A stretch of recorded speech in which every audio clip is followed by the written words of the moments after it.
आज इस दुनिया में, इस संसार सागर में हमारी आत्मा डूब गई है। अब उसको हम ही निकाल सकते हैं, दूसरा कोई नहीं निकाल पाएगा। हमारी आत्मा यानी कि परमात्मा संसार सागर में डूब गया है और उसे हमें निकालना है। आत्मा संसार सागर में डूब जाए तो उसको हम ही निकाल सकते हैं। हमारी आत्मा को दूसरा कोई नहीं निकाल पाएगा इस संसार सागर से, यानी रिश्ते नातों से, है ना, झूठ पाखंड से, छल कपटों से, कलयुग से। ये हम खुद ही निकाल पाएंगे अपने आप की आत्मा को। और आत्मा एक सत्य है, आत्मा परमात्मा ही है, ये एक ही है, दो नहीं हो सकती आत्मा। न घटती है न बढ़ती है ना, हर जगह यही है, हर काल में थी और हर काल में रहेगी। तो आत्मा को प्राप्त करने के लिए बहुत लोगों ने ऐसी ऐसी बातें कही हैं कि इस आत्मा को यदि प्राप्त करने के लिए धन, स्त्री और धरती को भी छोड़ना पड़े तो भी इसको छोड़ देना चाहिए और आत्मा को प्राप्त करना चाहिए, परमात्मा को प्राप्त करना चाहिए। परमात्मा इतनी बड़ी चीज़ है। क्यों? जो परमात्मा है वह सदा शांत रहता है, सदा सुखी रहता है, हर हाल में सुखी रहता है, शांत रहता है। और इधर मानव तो बिल्कुल अपोजिट है, उल्टा है। हर हाल में वो दुखी होता है, क्योंकि आदमी को इस संसार सागर में कितने ही अच्छे कर्म कर ले, बहुत देवताओं को भज ले, दान पुण्य कर ले, यज्ञ हवन कर ले, लेकिन फिर भी उसको दुख ही मिलता है। इस संसार सागर के इस पेड़ का फल दुखी है। उधर दूसरी ओर वो भी एक संसार है, ईश्वर का संसार। तो उस स्पिरिचुअलिटी में जो आनंद है वो तो आनंदित ही रहती है। हर हाल में आत्मा सदा सुखी रहती है, खुश ही रहती है, शांत ही रहती है। आत्मा कभी घटती बढ़ती नहीं है। आत्मा ऊपर नीचे दाएं बाएं, आप के अंदर बाहर, हर जगह वो है। वो एक सूर्य जैसे पूरी संसार को रोशन करता है, ऐसे ही एक परमात्मा, एक पिता, हमारी परम पिता, परमात्मा, हमारी जो संसार सागर में डूब गई आत्मा, उसको हमें बाहर कैसे निकालना है। इसके लिए एक बात है कि देखो, आत्मा और इस जीव में कोई फर्क नहीं है। आत्मा न तो कभी जीव से अलग होती है ना, और ना कभी मरती है। आदमी का सच्चा साथी वही है, आत्मा। आत्मा ही परमात्मा है ना। तो आत्मा को प्राप्त करने के लिए ये जीव और आत्मा दोनों को एक करना होता है। ये जीव है, इस जीव को एक सेकंड में आत्मा नहीं छोड़ती है, किसी भी काल में साथ नहीं छोड़ती है, हर हाल में साथ रहती है। तो उस सच्चे साथी को सैल्यूट तो है ही, जो न कुछ खाते हैं, न कुछ पीते हैं, न कुछ लेते हैं, न कुछ देते हैं, पर सदा साथ रहते हैं सच्चे साथी बनकर। और इस चीज़ का आभास भी हमें हो जाता है कि हाँ, आत्मा है, आत्मा ही परमात्मा है। तो आज भगवान श्री कल्कि जी के टॉपिक पर हम चर्चा कर रहे थे। तो वो जो आत्मा है, परम आत्मा, सुप्रीम, तो वो हमारे बीच में आ तो गए हैं, है ना, ऐसा श्रुति बता रही है।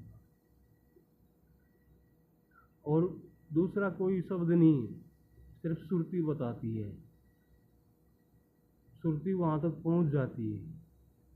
तो अब उनका जो प्रकट होना है वो मानवता के लिए, कुछ लोग वो वॉरियर बोल रहे हैं उनको, कुछ लोग लड़ाई बोल रहे हैं उनको, है ना।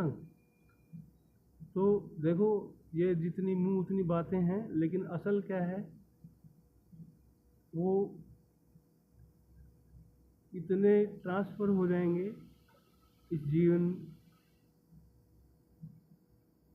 के सारे कर्मों को, सारे, है ना, वो जो भी होता है सिस्टम, उन सबको पूरा करके, अपने कर्तव्यों को पूरा करके, उसके बाद जब वो स्पिरिचुअलिटी में आएंगे, अपनी आत्मा से जुड़ेंगे, तो उसके बाद उनका प्रकटीकरण होगा।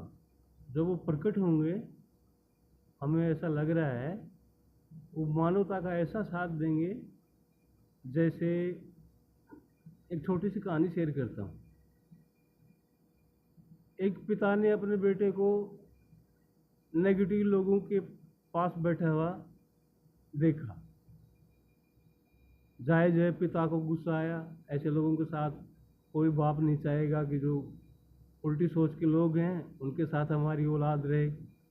तो उसके बाद क्या होता है कि पिता ने मना कर दिया, और फिर भी वो दोबारा भी उनको बैठा हुआ मिल जाते हैं उसी के पास। तो पापा को क्रोध आता है और उस बच्चे से बोलते हैं कि देखो, ये आदमी विश्वास लायक नहीं है, इनके पास बैठना, इनकी बातों को मानना, ये अच्छे आदमी नहीं है।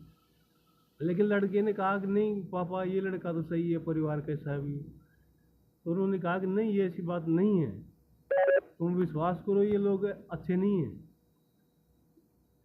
काफ़ी दिन बाद में फिर वो वहीं बैठा मिला, तो पापा ने कहा कि ठीक है, आज शाम को इसको दिखाता हूँ कैसे लोग हैं। तो जैसे शाम होती है, अपने बेटे का हाथ पकड़ करके वो उसके दोस्त के घर ले जाते हैं, और ज़ोर से घर के बाहर से आवाज़ लगाते हैं, ओए फलाने, घर के बाहर आ रे, मेरी माँ को हॉस्पिटल दिखा के लाना है, तुम दोनों दोस्त मिल करके जाओ, हॉस्पिटल में लेके जाओ इसको, मेरी तो हिम्मत नहीं है, मेरी तबीयत खराब है। तभी जो उसका दोस्त था लड़के का, वो ऊपर चौबारे में बैठा टीवी देख रहा था। उसकी बहन भी थी वहीं। उस बहन से पूछा कौन बोल रहा है, तो बोल रहा है तेरे दोस्त का पापा बोल रहा है, ये बोल रहा है कि उसकी माँ को हॉस्पिटल दिखाना है, तो बोल दो वो यहाँ नहीं है। तो वो ऊपर से उस बेटे के दोस्त की जो बहन है, उसने आवाज़ लगाई कि बाबा यहाँ नहीं है वो। तब बाप को तो मालूम था अगर वो ऊपर ही है। अपने बेटे का हाथ पकड़ा और सीधा ऊपर चढ़ गया। जा कर के चौबारे में देखा तो टीवी देख रहा। बोल ये क्या है। अभी इसकी बहन तो बोल रही थी यहाँ नहीं है, ये क्या कर रहा है, ये दोनों बहन भाई यहाँ टीवी देख रहे हैं और तुम्हें मना कर दिया। चलो कोई बात नहीं, चला। उसको बाहर लेके जाते हैं, अपने दोस्त के घर लेके जाते हैं। यानी वो फादर है, वो फादर अपने दोस्त के घर लेके जाता है अपने बेटे को। अब देखो, ऐसे दोस्त होने चाहिए। तो अपने दोस्त के पास लेके जाते हैं, बाहर से आवाज़ लगाते हैं, तो और एक आवाज़ के साथ ही उधर से आवाज़ आती है कि हाँ भाई यहीं हूँ, आ रहा हूँ। तो पहले लोग गेट के अंदर नहीं जाते थे, बाहर से ही अपना अच्छा मानते थे, और कहीं जाते भी थे। ऐसे बात नहीं, सही आदमी कहीं भी रहता है, कोई दिक्कत नहीं रहती है। तो वो क्या होता है कि वो उनको आने में, यानी बाप के दोस्त को छत पर से आने में कुछ समय लग गया। तो जो वो बेटा था उसने कहा पापा आपका भी दोस्त बोल तो गया, लेकिन बाहर तो नहीं आया अभी तक, हमें गेट पे ही खड़ा कर रखा है। तो उन्होंने कहा कि भाई पता नहीं, देखते हैं। तो वो जैसे ही 10-15 मिनट होती हैं, वो बाहर आते हैं, हाथ में लठ लिए हुए, नए कपड़े पहने हुए। वो बोलते हैं भाई अरे वाह भाई वाह, कैसे आया दोस्त, ये बता, अब तुम शाम के टाइम पे आए हो। तो बोलो मैं नए कपड़े पहनने लग गया कि भाई पता नहीं भाई को कहीं जाना होगा, तो हम कपड़े अभी पहन के बाहर चलते हैं, फिर बार बार आएंगे कपड़े पहनने, ये करेंगे वो करेंगे। और भाई को यदि पैसे की ज़रूरत है तो मेरे पास भाई 400 रुपये हैं, इनको तेरी भाभी ने संदूक में किसी साड़ी में लपेट के रख दिया, उनको ढूंढने में हमें टाइम लग गया। और तीसरा, मैं लठ हाथ में लाया हूँ, यदि आपको किसी ने कुछ बोला है तो चलो साले का सर फोड़ेंगे। तो ऐसी दोस्ती का साथ देखकर, ऐसी बातों को सुनकर जो बेटा था वो गदगद हो गया, और उसने देखा कि सच्चे दोस्त की ये पहचान होती है। सच्चे दोस्त को यदि आवाज़ लगाई है तो वो सब आगे की सोच करके पूरी व्यवस्था के साथ आए हैं। तो बस मेरा इतना यही कहना है कि श्री कल्कि भगवान मानवता का बहुत साथ देंगे और न्याय का साथ देंगे।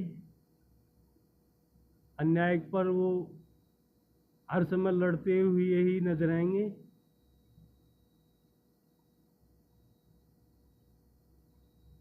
और अन्याय के प्रति लड़ना भी चाहिए। 24 घंटे उस लड़ाई के लिए तैयार रहना चाहिए जो कहीं अन्याय हो रहा है। ये ज़रूरी नहीं है कि वो हाथ पैर मार के ही लड़ाई की जाए। ज़बान से बहुत बातें होती हैं और जो हमारी ज़बान है ये आज के इस परमाणु बम से भी तगड़ा काम करती है। इसके आगे कोई भी अस्त्र शस्त्र नहीं टिकते हैं। ज़बान के आगे बड़े बड़े अस्त्र शस्त्र फेल हो जाते हैं और ज़बान का ऐसा घाव लगता है कि वो कोई मरहम नहीं भर सकती है। तो वो जो भी काम करेंगे बहुत ही मानवता के हित में होगा। दूसरा जो एक तो ये हो गया कि जो नेगेटिव लोग हैं, दूसरी नेगेटिविटी है हमारे रोग है शरीर में। जो भी कई असाध्य रोग हैं जो बस दवाई खाओ और चलते रहो, दवाई खाओ और चलते रहो। उस जहाँ हमारा विज्ञान रुक गया है उन खोजों को वो श्री कल्कि भगवान लेके आएंगे और स्वस्थ संसार का सपना तभी संभव हो पाएगा जब हम मानसिक रूप से भी हम सकारात्मक रहें और